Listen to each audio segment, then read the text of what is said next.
Okay, what we have here today, small stone, about 4 inches long, 2 inches wide, about an inch in the middle, thereabouts.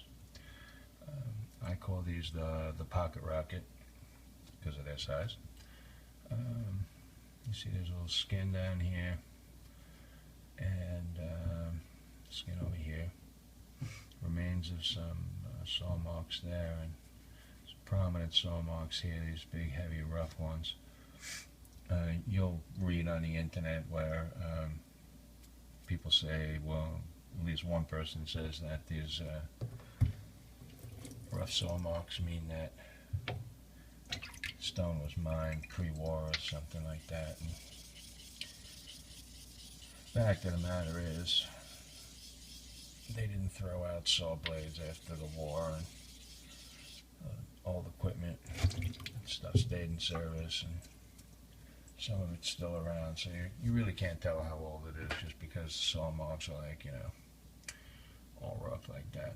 Anyway, I have this comb and Nagura here, and I have this Green's Wedge razor, which is a heavy grind. You can see over here, maybe you get a look at the blade. It's a heavy grind, it's not a full wedge. Normally I would probably try and hone this on tape, but I have honed it on tape in the past, but the last time I came out and honed this baby, I did it without tape because tape's a pain in the ass, and it's not a fancy blade. It's not a Phil 14 or Wade & Butcher FBU. You own it right though. The shave as good as anything. Normally I like to have the water running, but it kills the audio. Alright, so a little bit of slurry here from my comb and Nagura. And basically what I'm doing today, besides showing that a 4-inch stone is enough, just do a little tune-up on this edge. It was shaving before I started. Shaved well, but it had some use to it and didn't have that like fresh off the stone feel, which I really like. So I'm going to start off with some comb and Nagura. So the prep for the final finish I'm going to do on Tomo Nagura, which is the other small stone down there. Don't have to do a lot of work. It's just a basic touch-up. A little more advanced than the basic. Do some X strokes, do some circles. I'm not really a circles guy, but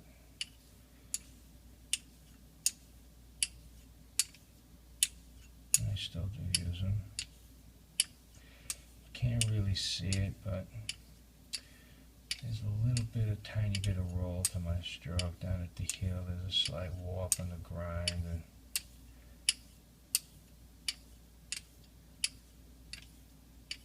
I'm starting out the heel down first and then moving up towards the toe. And it's very subtle.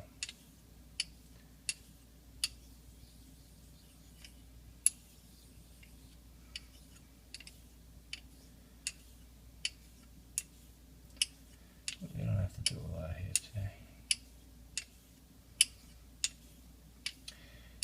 People ask about pressure all the time. How much pressure on this stone, this Nagura, that Nagura.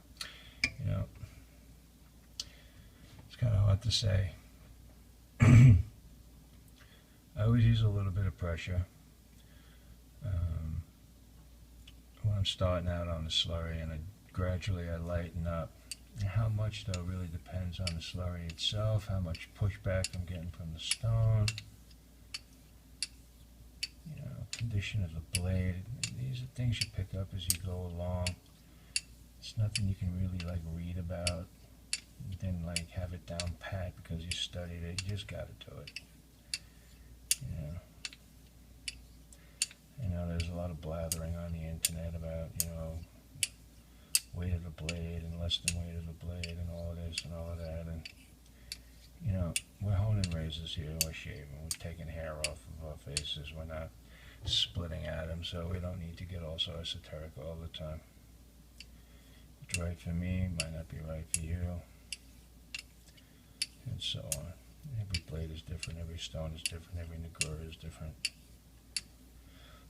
You see that the slurry here is, I've been moving it off because I don't have to do a lot of work. It's very thin. It's dripping right off the blade. Well, surface tension today is what it is, but you can see that it's thin and it's moving along. I guess I'm done here. Don't really have to do too much. Like I said, it was a good edge. Just sort of wanted to like prep it up a little bit. That comber happens to be blazing fast. Some other combers take a little bit more work to get to this point. Here's the Tomo Nagura. Used to be a piece of a really, really nice full-size French stone. Fortunately, it took a spill. I salvage stone all the time. A couple of connections that are on the lookout for stuff like that. Broken stones, good stones that were broken, rather. And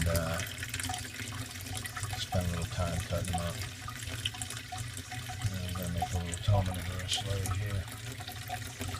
I don't need a lot. People saying to use a lot. That's bullshit. Use as much as you want. The only thing that happens if you make a lot of slurry is, well, it takes longer to work it. Make it too thick, then you kill your edge. That's another story, but a lot of slurry is not necessarily thick slurry. Okay? Hear that sound? Nice sound. You want to have a stone that sounds like that. It's got a nice high pitch tone to it. The surface on this is very smooth. It's a very fine stone. It's hard. Not super hard.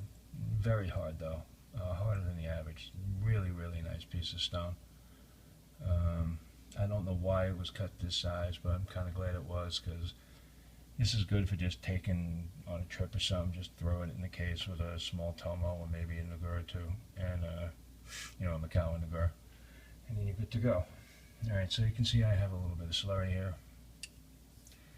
And I'm just going to start doing the same thing, just doing my standard X strokes. And you can see I have a pretty decent undercut going on.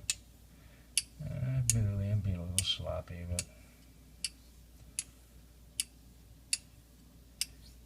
you know, we're honing razors here. We're not splitting atoms. We're not making rocket fuel.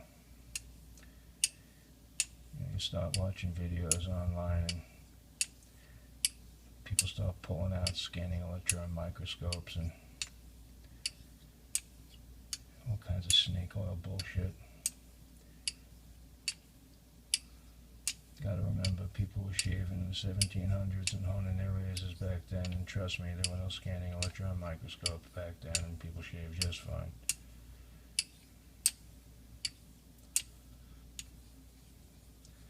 There's some more circles. A nice undercut.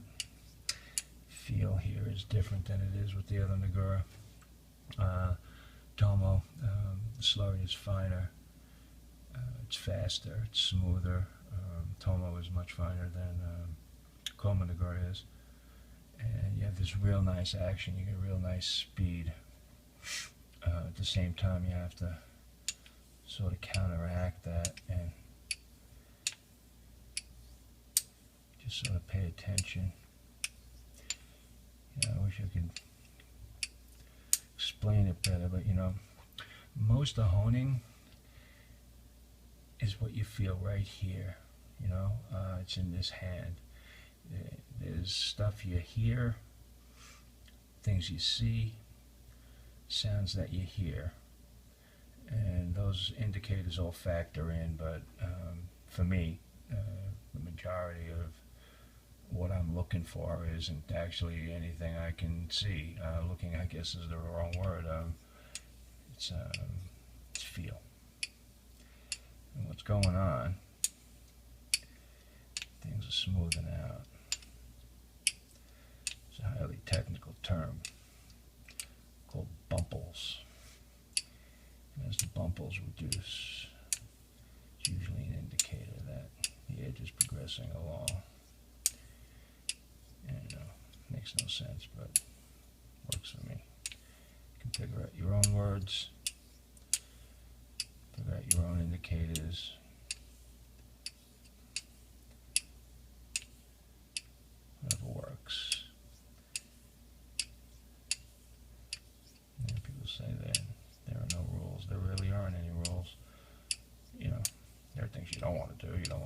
fine, huh? That would suck. Pretty much kill the edge doing that. But, you know, barring any, like, basic stupidity, whatever you do is fine. This is what I do. You don't do this, fine. As long as we both get to shave and we're happy, it's all good.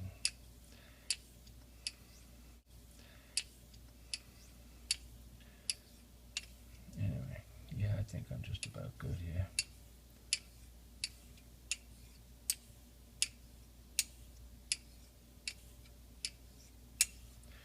Now what I'm going to do is I'm going to do this one last thing here.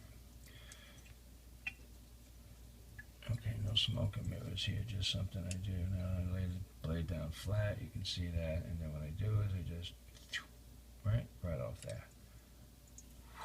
Right off. What did I do? Well, if there's any little tiny micro distractions, at least this is what I think goes on, if there's any little tiny micro distractions there, that sideways stroke kind of just relieves them. A lot of my honing was trial and error. When I started doing that, I started picking up on a marginal but noticeable increase in smoothness in the first shave. I don't do it all the time. Usually only when I'm thinking about it, to be honest. But